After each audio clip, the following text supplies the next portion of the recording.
नमस्कार, मैं हूं आनंद गोस्वामी और आप देख रहे हैं न्यूज़ न्यूज। देश दुनिया की तमाम खबरों के साथ हम एक बार फिर आपके पास पहुंचे हैं। चलिए देखते हैं देश से 10 बड़ी खबरों को एक नजर में।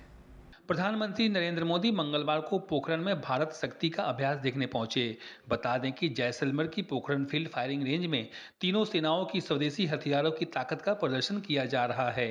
यह अभ्यास स्वदेशी हथियारों की मारक क्षमता और तीनों रक्षा बलों की परिचालना तत्परता को प्रदर्शित करेगी। रक्षा जरूरतों में आत्मनिर्भर होता भारत सेनाओं में आत्मविश्वास की भी गारंटी है। युद्ध के समय जब सेनाओं को पता होता है कि जिन हथियारों का वो इस्तेमाल कर रही है वो उनके अपने हैं, वो कभी भी कम नहीं पड़ेंगे, तो सेनाओं की ऊर्जा कई गुना बढ़ जाती है। जननायक जनता पार्टी जेजेपी के हरियाणा अध्यक्ष निशान सिंह कहते हैं, आज की बैठक में सभी मुद्दों पर चर्चा हुई। यह निर्णय लिया गया है कि कल हिसार में नव संकल्प रैली आयोजित की जाएगी और पार्टी ने जो भी बातें तय की हैं उसकी जानकारी वहीं दी जाएगी।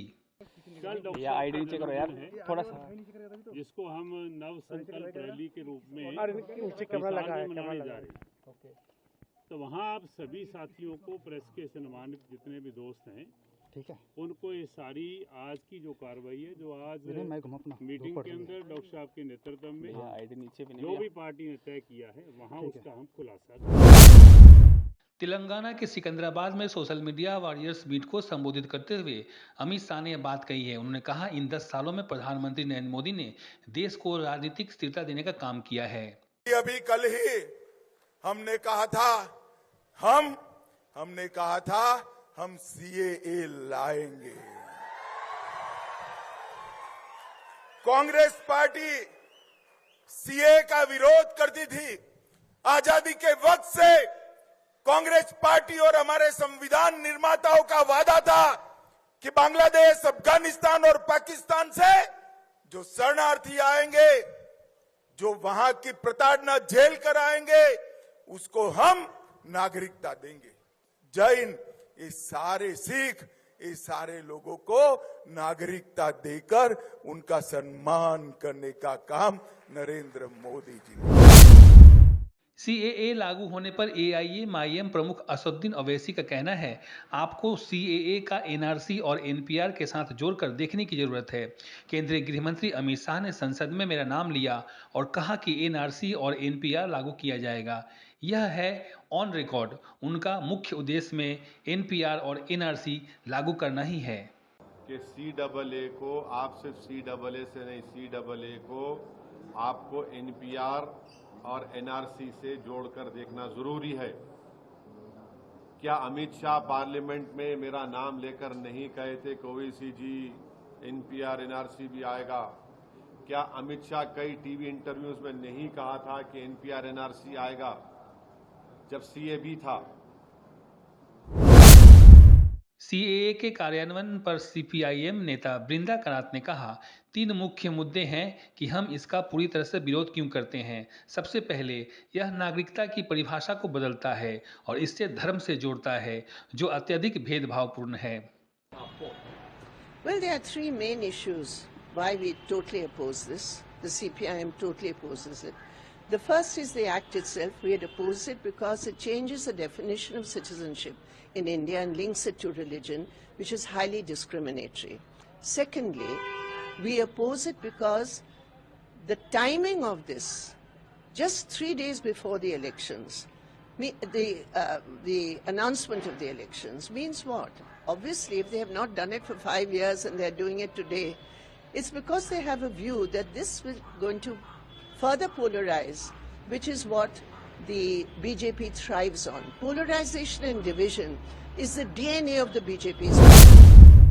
राजस्थान के जैसलमेर में भारतीय वायुसेना के एयरक्राफ्ट तेजस के साथ एक बड़ा हादसा हो गया। भारत शक्ति अभ्यास के दौरान ये एयरक्राफ्ट क्रैश हो गया। इसलिए तेजस एक ऑपरेशन ट्रेनिंग उड़ान में हिस्सा लेने के लिए पहुंचा था। हालांकि पायलट सुरक्षित बाहर निकल गया। फिलहाल दुर्घटना का कारण पता लगाने के लिए कोर्ट ऑफ इंक्वायरी का आदेश दिया गया है। चीन के साथ चल रहे तनाव के बीच भारत ने पहली बार AMIRV तकनीक से लैस परमाणु मिसाइल अग्नि 5 का सफल परीक्षण किया है। AMIRV तकनीक से लैस होने की वजह से भारत की यह अकेली मिसाइल एक साथ कई परमाणु बम ले जा सकती है और कई शहरों को तबाह करने की क्षमता रखती है। इसी वजह से विश्लेषक अग्नि 5 मिसाइल को सिटी किलर मिसाइल करार दे रहे हैं। यह मिसाइल की मारक क्षमता 5000 से ज़्यादा किलोमीटर तक का है और यह चीन के ज़्यादातर इलाकों में परमाणु हमला करने में सक्षम है। इस सफल टेस्ट के साथ ही भारत दुनिया में उन चुनिंदा देशों की सूची में शामिल हो गया है जिनके पास AMIRV तकनीक से लैस मिसाइल। आगामी लोकसभा चुनाव के मद्देनजर उम्मीदवारों की दूसरी सूची को अंतिम रूप देने के लिए बीजेपी केंद्रीय चुनाव समिति की बैठक हुई। बीजेपी मुख्यालय में हुई यह बैठक रात 11:30 बजे तक चली। इस बैठक में प्रधानमंत्री नरेंद्र मोदी, केंद्रीय मंत्री अमित शाह और बीजेपी अध्यक्ष JP नड्डा समेत केंद्रीय चुनाव समिति के अन्य सदस्य मौजूद हुए। बीजेपी सूत्रों के मुताबिक रात 11:30 बजे तक चली इस बैठक में उम्मीदवारों की दूसरी सूची पर मंथन हुआ। ऐसा चर्चा है कि बीजेपी उम्मीदवारों की दूसरी लिस्ट मंगलवार या बुधवार को जारी की जा सकती है। प्रधानमंत्री नरेंद्र मोदी का वर्चुअल माध्यम से भारतीय रेलवे की 85,000 करोड़ रुपए की विभिन्न परियोजनाओं का लोकार्पण व शिलान्यास किया गया। इस अवसर पर मुख्यमंत्री योगी आदित्यनाथ भी लखनऊ में अपने सरकारी आवास से वर्चुअली इस कार्यक्रम में सम्मिलित हुए। CM योगी ने उत्तर प्रदेश में 3 नई वंदे भारत ट्रेन की शुरुआत करने के साथ ही लखनऊ गोरखपुर वंदे भारत ट्रेन को प्रयागराज तक विस्तार देने के लिए PM मोदी का आभार जताया।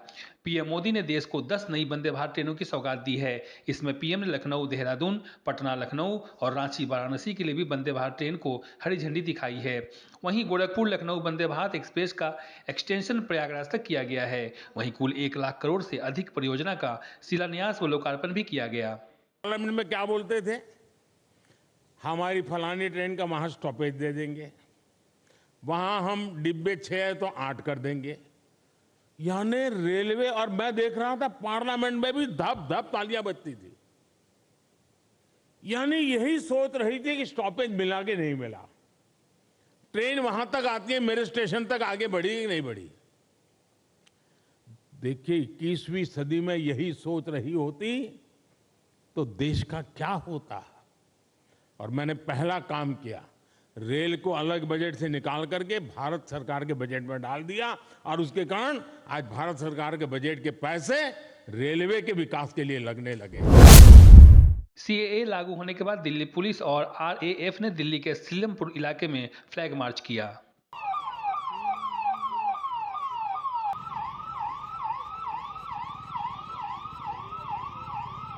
बने रहिए हमारे साथ, देखते रहिए न्यूज़ न्यूज़। मिलते हैं अगली खबर में। आओ कभी मिलेंगे, बैठेंगे साथ, गुनगुनाएंगे नगमे पुराने, छेड़ेंगे वो प्यार का राग तुम्हारे साथ कि हमें फुर्सत ही फुर्सत थी। उसने हमें मिलाया था, हमारी कहाँ हैसियत थी। मिलेंगे अरसों बाद, वो जस बात साझा करेंगे, उस गुजरे जमाने की याद ताजा करेंगे। चाय की चुस्कियों के बीच हंसी की फुहार बहेगी, साथ हो यार पुराने, जिंदगी हर दम गुलजार रहेगी। ब्लैक लीव, पुरानी यादों में खोले नई मिठास।